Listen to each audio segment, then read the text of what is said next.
பழனிசாமியின் அறிக்கைகள் பாரதிய ஜனதாவின் அறிக்கைகள் போன்றுதான் இருக்கும் என முதலமைச்சர் மு.க.ஸ்டாலின் தெரிவித்துள்ளார்.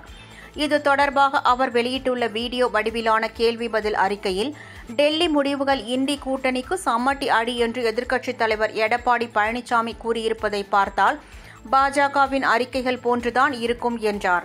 அவருடைய குரலே பாஜகவிற்கான டப்பிங் குரல்தான். நாம் கள்ள கூட்டணி என்று சொல்வதை எடப்பாடி பழனிசாமி நிரூபிக்கிறார் என்றும், இதையெல்லாம் பேசுவதற்கு முன் அவர் தன்னுடைய தோல்விகளை பற்றி யோசித்து பார்க்க வேண்டும் என்றும் கூறியுள்ளார்.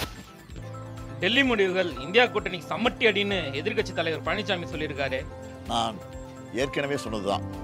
பழனிசாமியோட அறிக்கையை பார்த்தா பாஜகவோட அறிக்கைகள் மாதிரி தான் இருக்கும். அவருடைய வாய்ஸே பாஜகவின் டப்பிங் வாய்ஸ் தான். நாம் கள்ள கூட்டணி சொல்கிறத நிரூபிக்கிறார் பழனிசாமி, அவ்வளவுதான். இதெல்லாம் பேசுறதுக்கு முன்னாடி அவர் தன்னோட தோல்வி